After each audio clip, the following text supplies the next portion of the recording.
시편 146편부터 150편이 시편 전체의 결론이다라고 말씀을 드렸는데 150편은 결론 중에서도 결론입니다. 네, 그렇게 이해하시면 되겠고요. 오늘 이 150편에는 148편처럼 찬양에 해당하는 단어가 오직 한 가지만 썼어요. 또 어떤 단어만 썼을까요? 맞습니다. 어떤 단어만 썼냐면 또 할랄만 썼어요. 할랄. 계속 할랄. 그러니까 찬양이라는 단어로 사실 히브리어로 7가지로 표현이 되지만 150편도 역시 어떤 단어만 썼다고요? 할랄이라는 단어만 나타나는 것을 보게 되어집니다. 자, 할랄은 어떻게 찬양하는 거라 했죠? 할랄은 바로 오늘 우리가 드린 그러니까 우리는 여러분 그래서 저는 그렇게 생각해요. 얼마나 많은 수가 모이냐보다 더 중요한 것은 하나님은 영이시니 예배하는 자가 영과 진리로 예배하는 거. 오늘 저와 여러분은 진리를 쫓아 예배했습니다. 그러나 전통이 진리를 막죠. 전통 이를테면 경건의 그렇죠? 경건의 능력이 중요한데 물론 경건의 모양도 함께 가야 되겠지만 경건의 능력은 부인하고 경건의 모양만 있는 것은 우리에게는 의미가 없습니다. 하나님이 추구하는 예배 문화는 바로 이 할랄의 문화입니다. 전심을 다해서 춤을 추며 찬양하는 문화. 오늘 너무 아름다운 것 같아. 너무 아름다워. 다음에 가서 또 하려고 해야 되겠어 이거. 너무 좋은 것 같아. 옥분지사님 조금 절제하셔야 돼요. 분지사님 다 나으실 때까지. 여러분 춤을 추며 찬양하는 거죠. 얼마나 좋습니까? 148편 기억하시죠? 해와 달 한 번도 부르심이 창조된 이래로 부르심이 잘 이탈하지 않고 수천 년 동안 해도 돌고 달도 돌고 계속 돈다. 춤을 추며 하나님을 찬양하는 거. 그래서 오히려 우리 인간이 분발해야 된다. 이 친구들은 한 번도 부르심이 잘 이탈하지 않는데 우리는 이게 자꾸 춤추기가 어렵죠. 그러나 이 자리에 계신 모든 분들은 자유롭게 춤을 추며 주님을 예배하시니 여러분 우리는 진리를 따라 예배하는 예배자들입니다.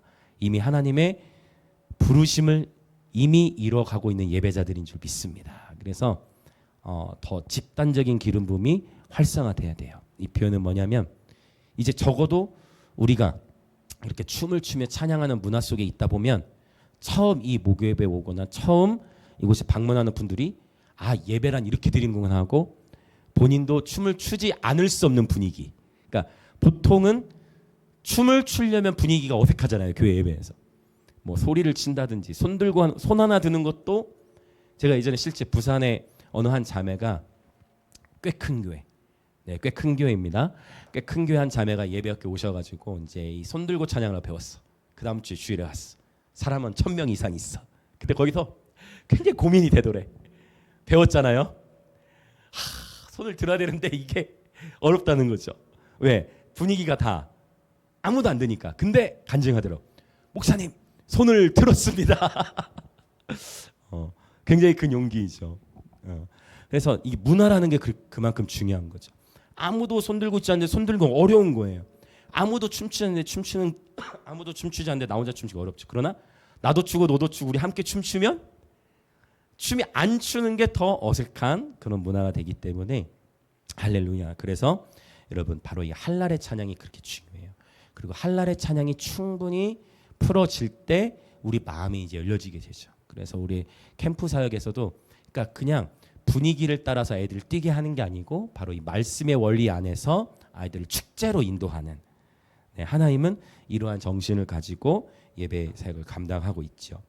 자, 그래서 할랄은 바로 춤을 추며 원어로 보자면 바보처럼 보일 정도로 열광하다라는 그런 의미, 또 빛을 비추다라는 그런 의미.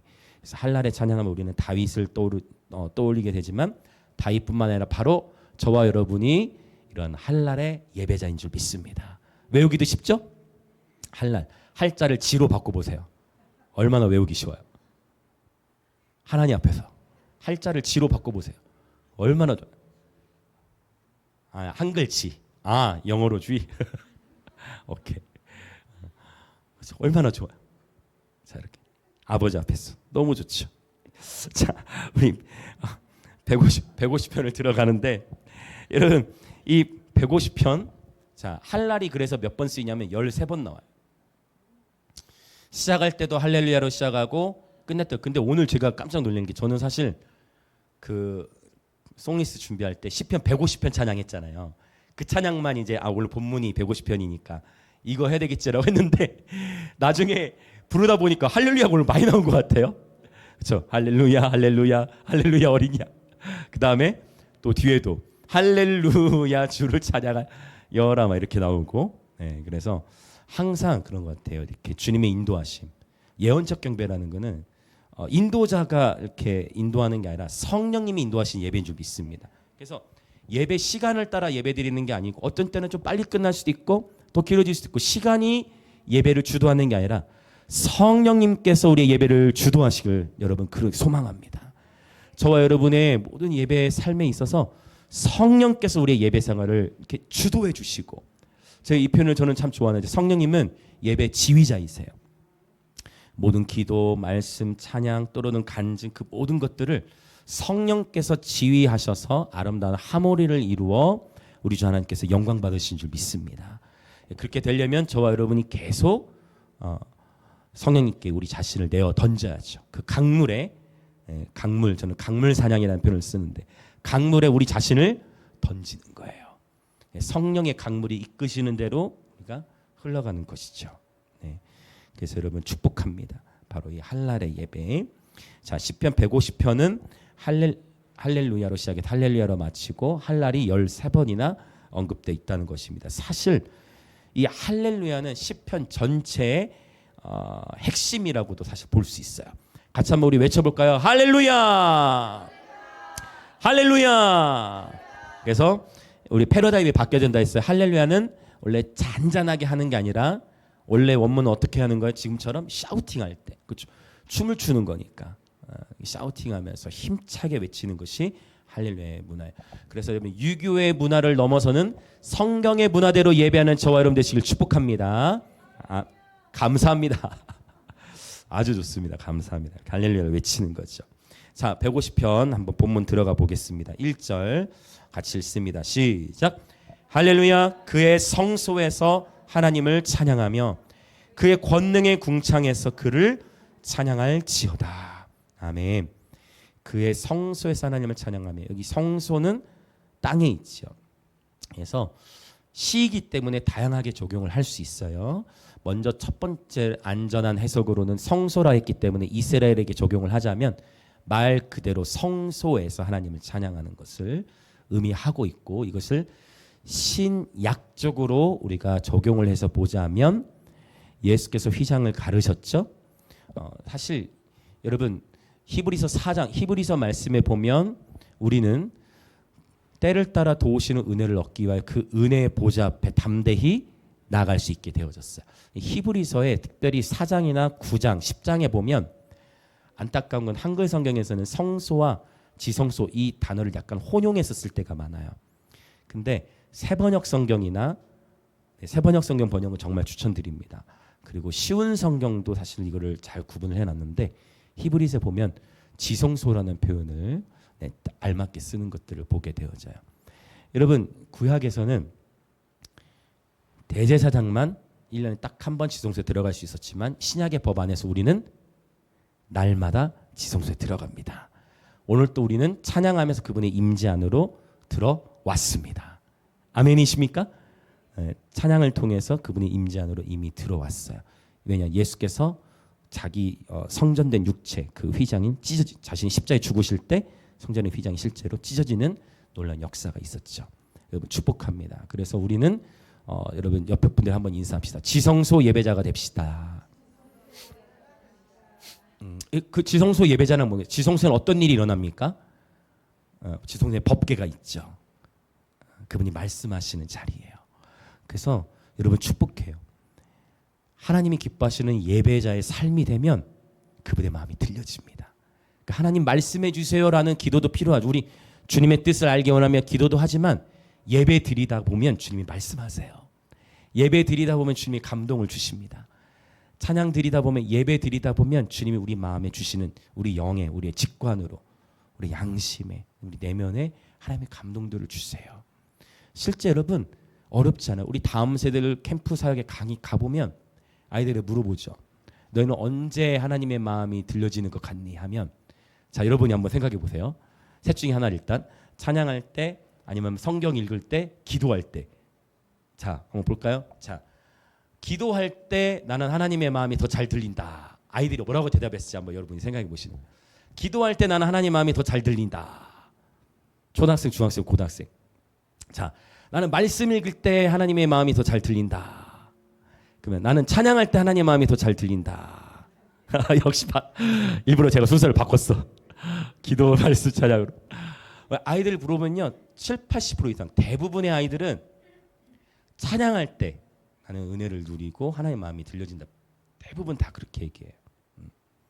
물론 성숙한 예배자가 될수록 균형이 갖춰지고 찬양 부를 때도 주님의 마음이 들려지지만, 말씀을 읽으면서 주님과 교제가 되고 기도하면서도 주님과 교제가 되지만, 여러분 바로 그래서 저는 이 찬양이 항상 문을 열어요. 그러니까 설교 듣기 전에도 우리 알죠?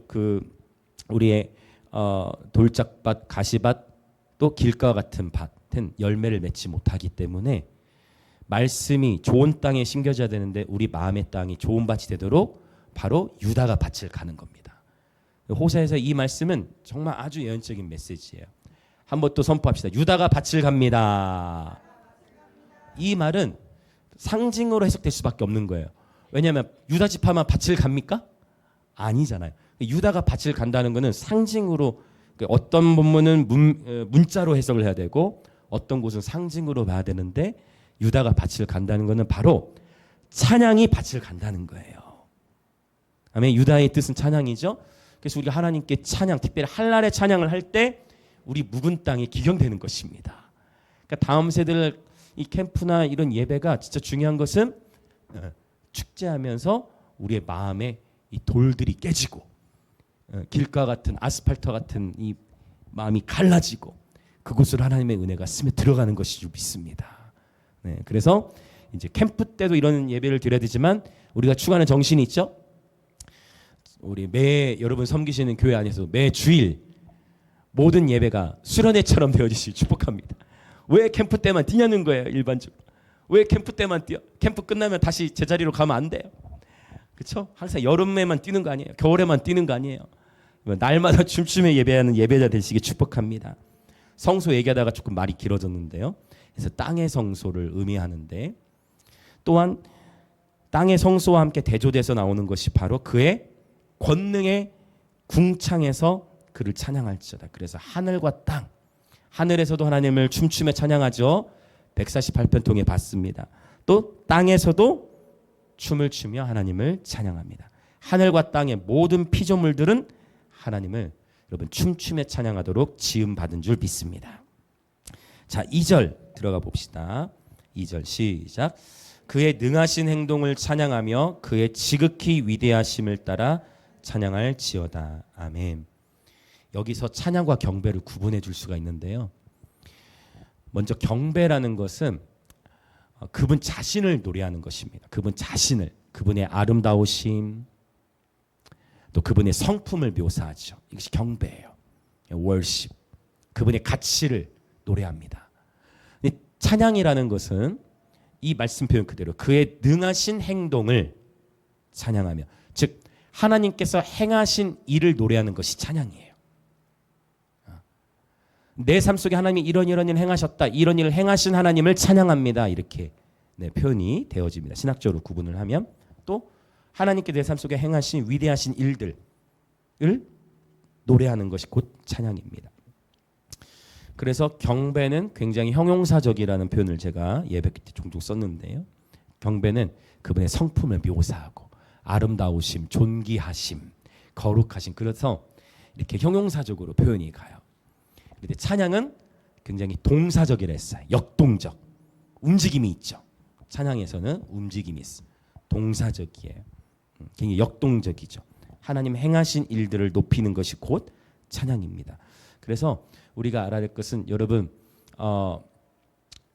이전에 경배와 찬양이라는 아주 귀한 단체가 있었어요. 너무 한국교회 안에 선한 영향을 끼쳤는데, 한 가지 아쉬운 건 뭐냐면, 그러다 보니까 각 교회들 안에서 주보도 경배와 찬양으로 순서가 들어갔지만, 예배학적으로 봤을 때 경배와 찬양이 아니라 찬양과 경배가 돼야 돼요. 굉장히 의미가 있어요. 그래서 이게 왜냐하면 충분 여러분 경배 깊은 경배가 되기 전에 반드시 찬양이 풍성히 풀어져야 됩니다. 그렇지 않으면 어떤 현상이 일어나냐면 이 자리에 계신 어른들은 이 자리에 계신 분은 아무도 이런 거에 문제가 없어요. 여러분은 이해가 안 되실 수 있지만 우리를 기준으로가 아니라 초신자나 이제 믿은 지 얼마 안 되는 분들의 입장으로 보자면 처음부터 경배가 나오면 준비되지 않은 회중은 그냥 바로 좁니다. 바로 자 왜냐하면 경배가 어렵기 때문에. 무슨 말이냐? 이 자리에 계신 분은 아무도 어려운 분이 없어. 이 자리에 계신 분은 축복송을 해도 경배가 되시는 분들이에요. 확신해 저는. 이 자리에 계신 분은 축복송을 해도 주님을 경배할 수 있는 모든 분들이에요. 근데 이제 회중 예배를 기준으로 보면 항상 찬양이 먼저 앞서야 됩니다. 그래서 찬양을 풍성히 해야 돼요. 아까 말씀드렸죠. 찬양이 밭을 간다 했잖아요. 풍성히 찬양하면서 밭이 갈아졌을 때 그때 이제 경배를 딱 들어가면 예수님의 아름다움에 대한 가치를 모르는 우리 초신자 분들도 그분의 아름다움에 압도되는 것을 경험하게 되어집니다. 그래서 예배에 이런 원리가 있어요. 경배가 먼저가 아니라 사실 찬양이 먼저예요. 왜? 풍성한 찬양은 기름 부음의 증가를 가져오기 때문입니다. 자, 옆에 분들이 한번 또 인사합시다. 풍성한 찬양은 기름 부음의 증가를 가져옵니다. 네, 굉장히 중요한 원리예요. 찬양에서부터 풀어져야 돼. 그래서 다음 세대 예배는 사실 이 찬양의 영역에서 결판이 나요. 처음 시작할 때부터 쫙쫙쫙 막 땅이 갈라져 버려야 돼요. 할렐루야. 네, 그래서 정말 내일도 이제 안산에 제가 또 사역을 가게 되고 하나님 팀이 그렇게 대학교 열방을 다니고 있고 앞으로 더 많이 다니게 될. 근데 우리 아시죠? 여러분 정말 열방으로 하나님 우리 보내실 때 우리 젊은이들만 가지 않습니다. 감동되신 분들 함께 가죠. 네, 하나님 보내시는 곳에 가서 함께 예배와 중보로 우리 다 배운 것들 그동안 배웠던 것을 쭉 다 정리해 놓으셔야 돼. 찬양이 성문을 세우잖아. 할렐루야. 우리는 예배로 영적 전쟁하잖아요. 할렐루야. 그래서 할렐루야의 외침 한 번으로도 할렐루야. 할렐루야도 의기소침하게가 아니라 할렐루야도 기름 부음 있게 할렐루야 한 번의 외침도 강하고 담대하게 그렇게 외치며 그렇게 예배하는 그렇게 진리를 따라 성령의 인도하심을 따라 예배하는 저와 여러분 되기를 원합니다. 아멘. 회중이 준비되어 있지 못한 상태에서는 경배를 제대로 들어갈 수 없다라고 말씀을 드렸고 준비되지 못한 회중이라 했을 때는 초신자들일 수 있지만 근데 때로는 우리 신앙생활 오래 한 우리들도요. 예배 오기 전에 어떤 감정의 묶임이나 어떠한 아픔이나 갈등이나 심한 영적 전쟁을 경험하면서 예배 오면 집중이 어려울 때가 있어요. 물론 성숙하고 훈련이 되면 그럼에도 불구하고 뚫고 들어갈 수 있지만 여러분 풍성한 찬양을 통해서 경배로 들어간다라는 이 원리를 기억하셨으면 좋겠어요. 물론 약간 저희가 이제 예배 스타일들이 달라요. 목요일, 금요일, 토요일 다 목적이 다릅니다. 네. 다 목적이 달라요. 목요일에는 이 성경적 찬양의 원리를 따라서 의도적으로 제가 찬송, 경배, 영광 이 루틴으로 주로 인도를 하고 금요일은 사실 금요일에 이제 예배에 오신 분들은 좀 느끼실 거예요. 목요일과는 스타일이 달라요. 예, 금요일은 다 준비된 회중들이 오셨다라는 전제 하에 금요일은 어떤 사역적인 개념보다 그냥 저도 예배 물론 지금도 예배하지만 그냥 이걸 이제 소킹 워십이라는 표현을 쓰는데 그냥 바로 이제 경배 시작부터 헌신과 경배로 금요일은 쭉 예배 흐름을 끌고 갑니다. 네. 그리고 토요일 거리 예배는 이제 포커스가 다르죠.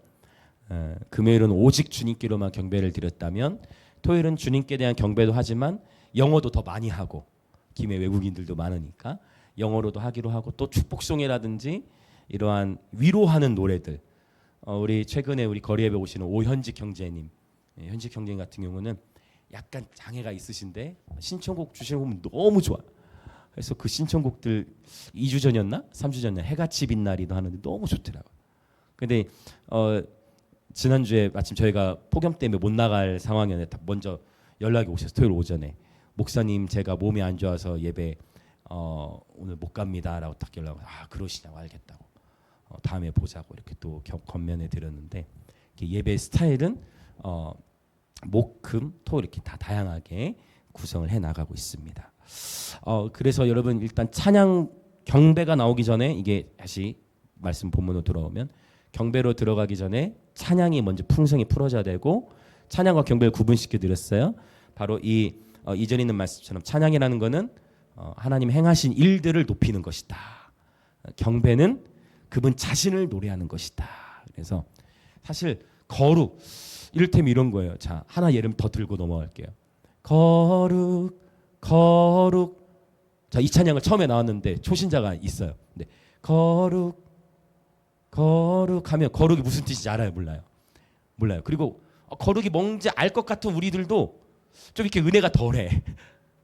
그렇죠? 왜냐하면 거룩에 대한 의미도 알아야 하고 이게 처음부터 이 찬양이 너무 어렵게 다가오는 거예요. 그래서 이러한 거룩하심을 높이는 이러한 거룩하심, 그분의 성품을 묘사하는 것은 확실히 찬양의 풍성이 진행된 이후에 가야 감격이 있지.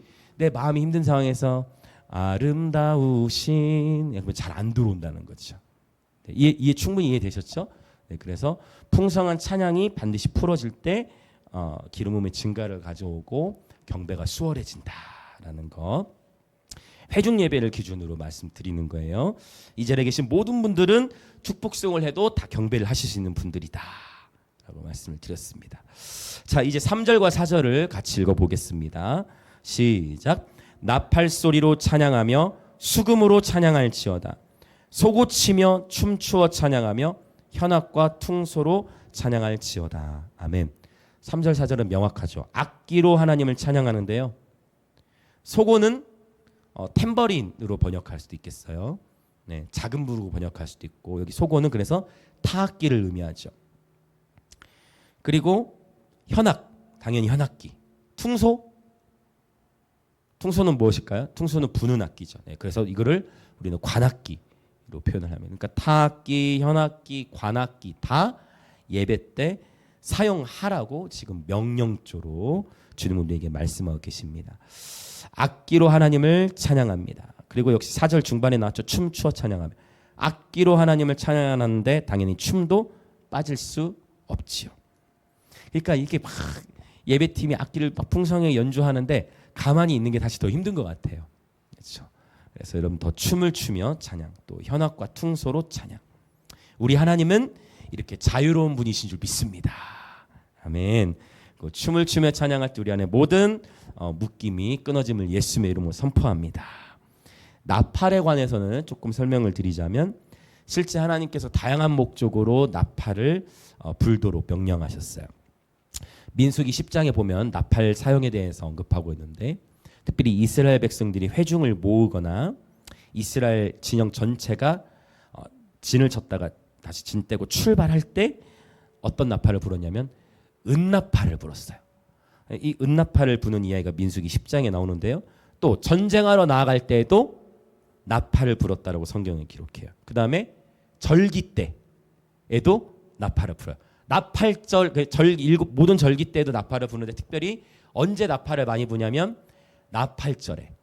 나팔절에는 나팔절 시작할 때 100번을 일단 불어요.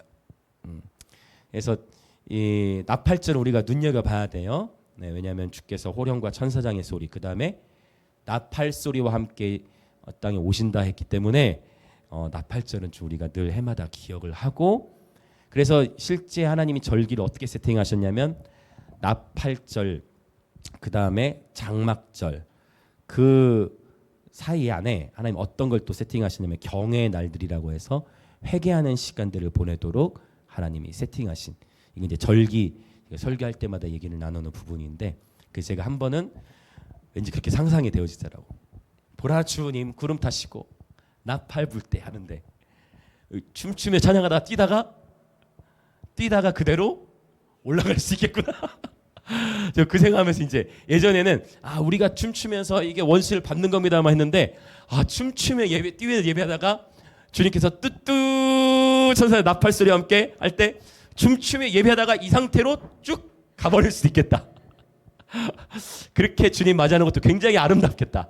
기왕이면 자다가 맞이할 수도 있지만 뭐 다 똑같겠지만 그렇게 상상하면서 춤추며 예배했던 기억이 나요.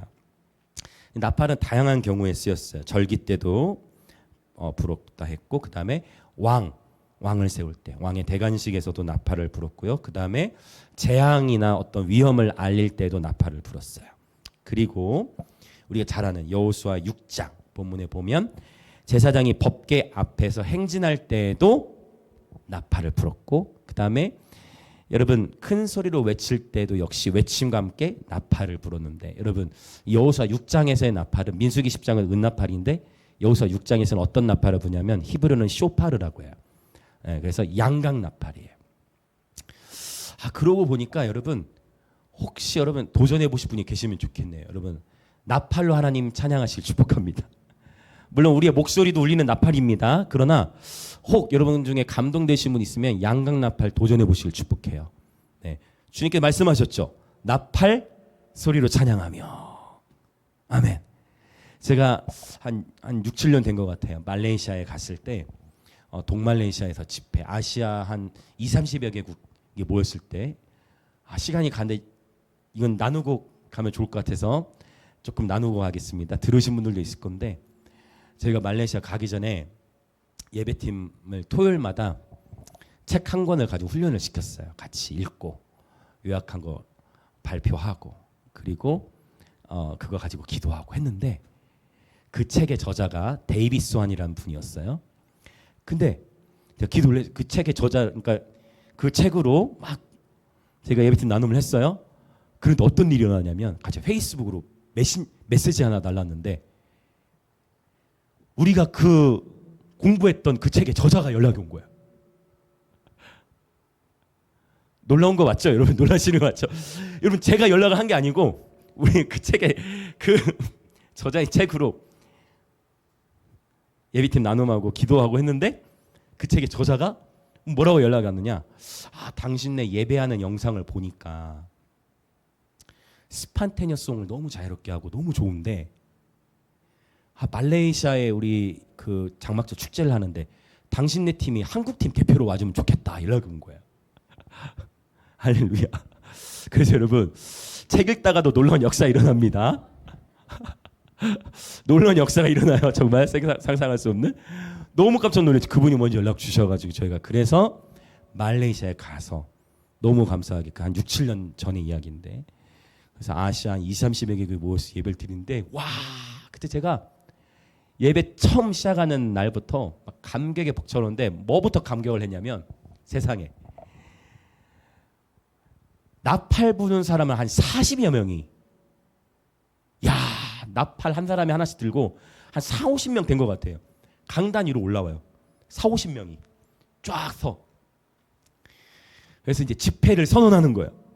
집회를 선언하면서 후 부르는데, 이러다가 주님 오시겠다 싶을 정도로 한 명이 부는 게 아니라 40명이 일제히 후 하는 영화에서나 볼 법한 사운드가, 눈물이 나요. 너무 경이로운 사운드. 근데 그 사운드는 그냥 어떤 올림픽 이런 게 아니고 어떤 사운드였어요? 그 예배를 알리는 그 사운드. 바로 예배 사운드잖아요. 우 하는데 너무 놀란 거야. 그러더니 또 작은 북 메고 있는 사람들이 또 한 40-50명이 나와. 굉장히 어색하죠, 여러분. 이런 문화가. 40-50명 올라와. 또 북치면서 또 북으로 하나님을 찬양. 그러고서 예배가 시작이 되는데, 너무 놀게 댄서, 전문 댄서 한 120명 된 것 같아. 스타디움이니까 위에 이제 사람들은 위에 앉잖아. 이렇게 의자에 앉고 경기장 하는 그 안에 거기 한 120명 정도가 한복 비슷한 어떤 보라색 옷 같은 장의 전통 의상을 입고 찬양에 맞춰서 즉흥적으로 준비된 찬양도 있지만 저희 팀이 인도하는데도 그분이 춤을 추시더라고요. 이분들이 춤추다가 한번 당황했던 찬양이 있었는데, 그 찬양이 뭐냐면, 제가 컴퓨터 음악 썼던 음악은, 컴퓨터 음악 써서 했던 찬양은 춤 동작이 처음에 바로 안 나오시더라고. 그게 뭐냐면 댄스라는 곡인데, 컴퓨터 음악이 있어. Everybody dance now. 본인들이 그날 춤춰왔던 음악과 다르니까. 근데 그러다가 어디서부터 하나가 딱 되냐면, 어떻게 하지? 그 불 있지? 우리 함께 맞나? 우리 함께 다, 가사 이거 맞나?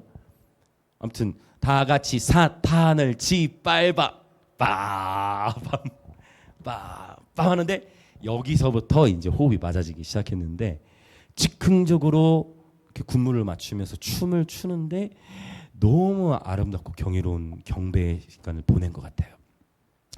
그걸 보면서 야, 이 춤이라는 것이 정말 강력하다는 것을 제가 그 말레이시아에서 깨달았어요. 근데 제가 지금 뭐 얘기하다 이 얘기를 했죠?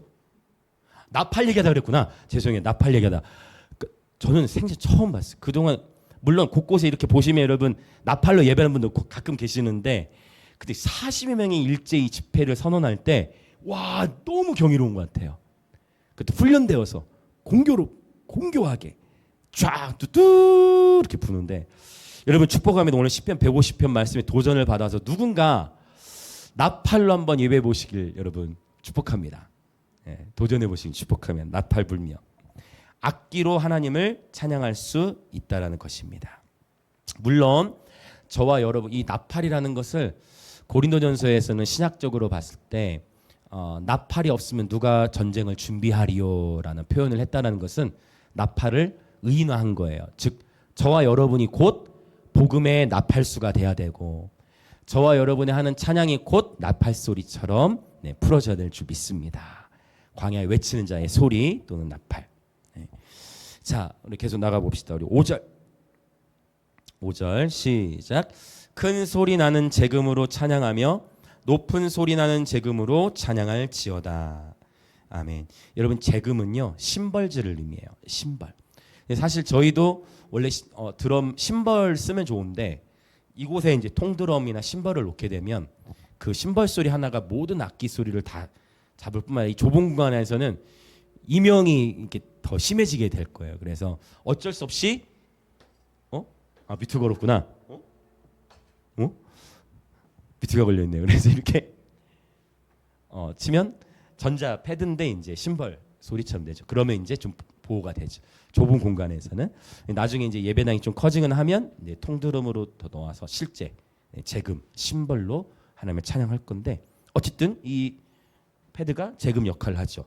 근데 저는 이 5절이 너무 놀라운 게 뭐냐면 그냥 제금 하나로만 언급할 수도 있잖아요. 근데 제금을 구별시켜 놨어요. 어떻게 구별시켰습니까?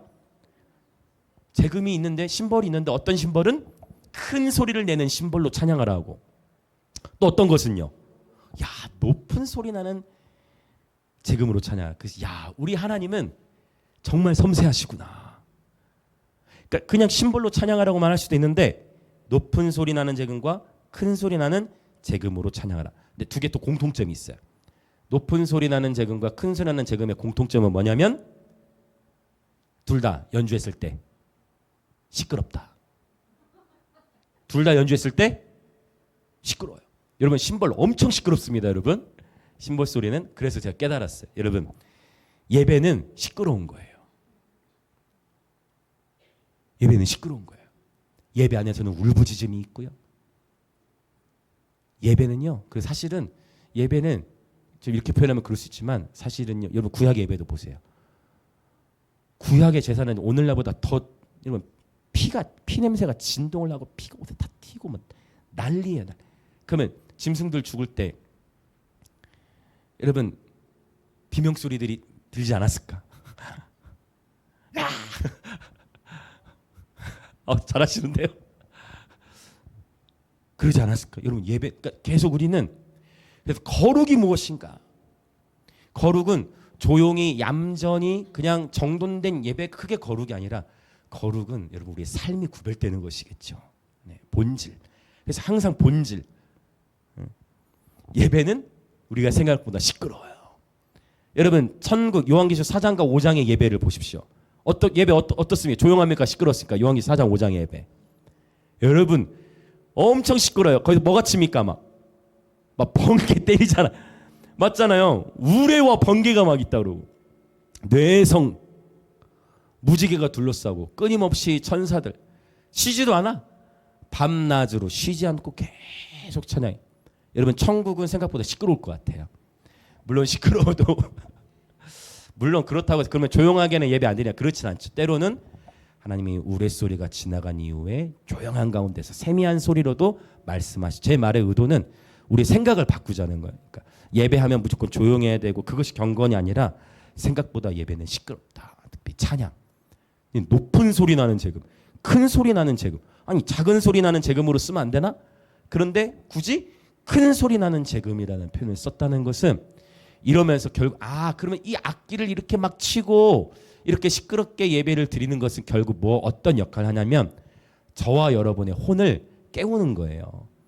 그래서 시편에 보면 비파야 수구마 깰지어다. 그리고 또 내가 새벽을 깨우리로다라는 표현은 뭐겠어? 결국 그러니까 잠들어 있는 영혼을 깨우는 역할. 큰 소리 나는 재금, 높은 소리 나는 재금.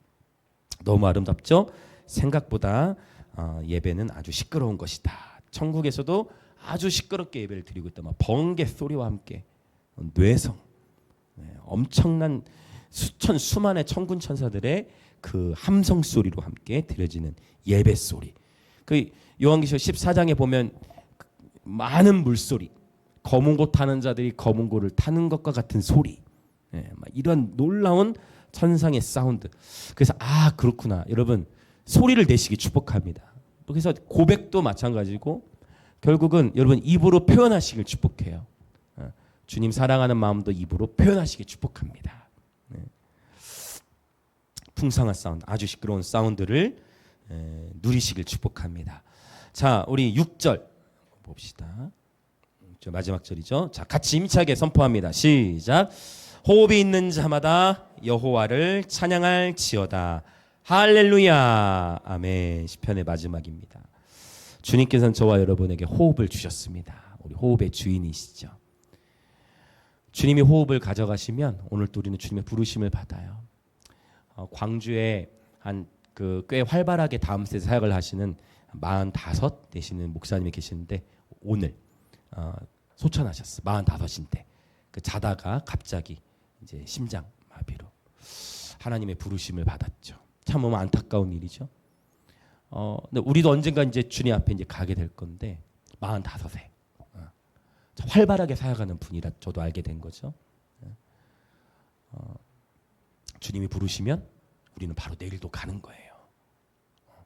자다가 활발하게 사역하는 분인데 갑자기 자다가 하나님 부르심을 받는 거죠. 여러분 우리는 호흡의 주인은 내가 아닙니다. 우리 모든 생명과 호흡의 주인은 하나님이십니다. 그래서 오늘이 마지막인 것처럼 예배하고 오늘이 마지막인 것처럼 후회 없이 오늘을 보냈으면 좋겠어요. 그래서 오늘 밤에 주무실 때도 용서해야 할 사람 있으면 용서하시고 우리 무의식의 세계를 축복하기 위해서 잠자기 전에 잠자기 전의 마지막 순간을 주님과 함께 보내시길 축복합니다. 그래서 우리 언제였죠? 지난주였죠. 149편에 침상에서 기쁨으로 노래할지어다.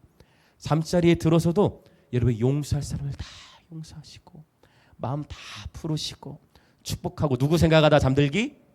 예수님 생각하다 잠들기. 아멘. 예수님 생각하다 잠드시기 축복합니다. 그래서 우리의 무의식이 치유받으시길 축복합니다. 아멘. 침상에서 기쁨으로 노래하는 거죠. 호흡 있는 자마다 여호와를 찬양할지다. 호흡할 때마다 벌써 저도 지금 호흡이 좀 불편한데 여러분 호흡할 때마다 주님의 임재를 누리시기 축복합니다. 호흡할 때마다 주님께 감사하십시다. 오늘 저도 진짜 이 생명이라는 거는 그러니까 물론 우리가 건강 관리도 해야 되는데 건강을 아무리 관리해도 결국 생명이 주권은 하나님께 있더라고요. 정말 오늘 다시 생각하게 됐어요. 근데 마침 오늘 이거 본문을 지금 나누게 되는데 여러분 호흡 있는 자마다 그 호흡을 주님이 주신 거잖아요. 여호와를 찬양하는 것이 마땅한 줄 믿습니다.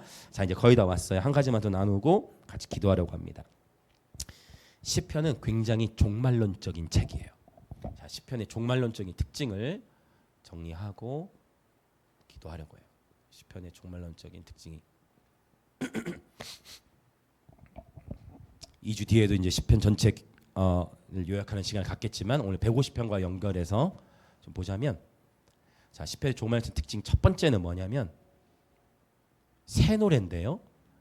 시편에 특별히 구약성경 전체 중에 새 노래라는 표현이 딱 몇 번 나온다고 했냐면 7번 나온다고 했어요. 딱 7번. 의미가 있겠죠? 사무엘상 3장 3절, 40장 3절, 그 다음에 96장 1, 그 다음에 99장 1, 144편 1, 149편 1 맞나? 하나, 둘, 셋, 넷, 그 다음에 이사야 42장 10편에 6번 나오고 그 다음에 이사야에 한 번 언급돼 있어요. 근데 왜 이게 의미가 있냐면 세노라는 표현이 10편에 6번 이사야 딱 한 번 나오는 이 표현이 다시 어디서 나오느냐? 요한계시록에 마태복음부터 유다서까지 언급되지 않다가 요한계시록 5장과 아마 5장 12절인가 그 다음에 14장 3절에 새 노래가 나와요. 그래서 시편과 요한계시록 이렇게 연결이 되어집니다. 또 더 있죠. 두 번째는 뭐냐면 바로 오늘 나눴던 할렐루야. 할렐루야라는 표현은 구약성경 어디에만 나올까요? 구약성경 어디에만 나올까요? 시편에만 나와요. 그러면 시편에만 할렐루야가 나오는데 103편 이후부터 나오거든요. 104편 이후부터 27번이 언급되어지는데 23번 언급되는데 신약에서는 할렐루야가 어디에만 나올까요? 그렇죠. 계시록에 그것도 19장에만 4번 나와요. 할렐루야는 시편에만 구약에서는 시편에만 그리고 신약에서는 요한계시록에만 나옵니다. 그래서 여러분 자 하나 더 나누고 시편이 굉장히 종말론적이죠. 세 번째는 뭐냐면 이거는 신학적으로 좀 정리를 해보면 보편주의라고 그래요. 이 의미는 뭐냐면 오늘 바로 찬양했던 나라와 족속과 백성과 방언이라는 표현도 요한계시록에 또 7번 나오는데 이 요한계시록은 심판의 메시지와 함께 결국 나라와 족속 백성 방언에서부터 주님께 나오는 무리들을 언급합니다. 열방의 결국은 회복을 언급하는데 시편이 그와 같아요. 결국 열방에서부터 예배하는 자들 열방이 주께 무릎 꿇게 될 것이다 라는 이러한 열방의 부흥을 언급하고 있습니다. 자, 이 세 가지 그래서 시편과 요한계시록이 정확하게 연결되어져 있는 것을 보게 되고요. 그렇다고 한다면 소위 누구든지 다 마지막 때라고 얘기하는 이 시대에 저와 여러분이 특별히 어느 성경을 많이 봐야 되겠어요? 다 봐야 되지만 특별히 여러분 시편을 많이 보시길 축복합니다. 수신 이제 시편 어쩌면 이제 우리 하나님 목요일 때 이제 시편 강약 끝나고 예배학교 마치면 어디 본문하기로 했죠? 이제 목요일에는 잠언을 들어갈 거기 때문에 이제 시편을 또 언젠가 또 보겠지만 여러분 이제 150편까지 우리가 나눴는데요. 여러분 수시로 이 시편 말씀으로 기도하시고 시편 말씀을 많이 읽으시고 또 묵상하시기 축복합니다. 종말의 때를 살아가는 예배자들은 반드시 이 시편을 많이 묵상하셔야 될 줄 믿습니다. 그러한 자들이 복이 있는 줄 믿습니다. 할렐루야. 자, 같이 우리 기도하겠습니다.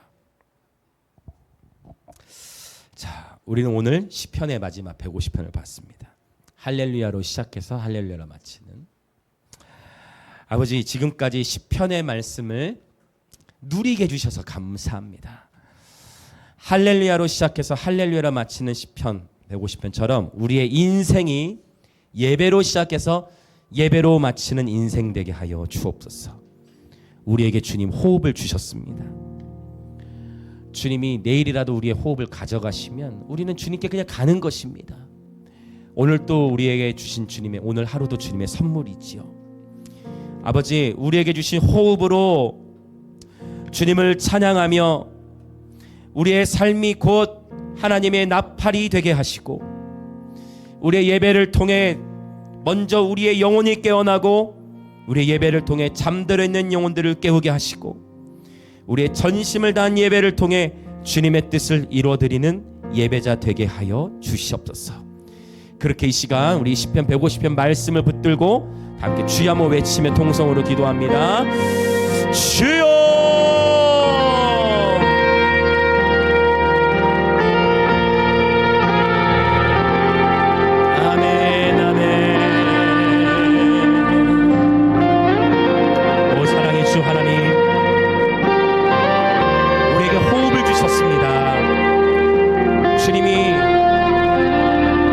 밤이라도 우리의 호흡을 가져가시면 우리는 주님 곁으로 바로 부름을 받아 가게 되지요.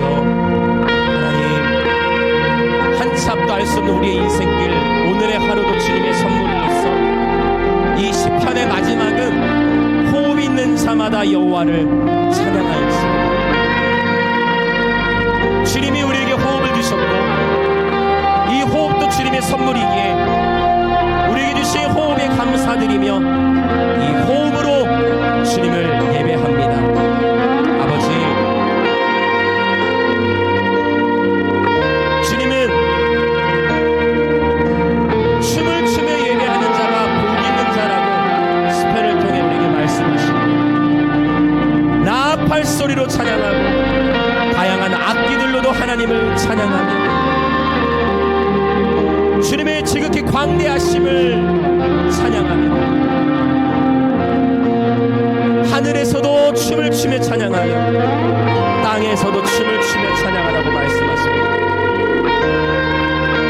주님은 너무나 섬세하셔서 그냥 재금으로 말씀하실 수도 있지만 큰 소리 나는 재금, 높은 소리 나는 재금, 섬세하신 하나님, 그렇게 우리 전심을 다하며 섬세하게 주님을 찬양하고 아버지 그렇게 주의 진리의 말씀을 따라 예배하는 예배자들 되게 하여 주시옵소서.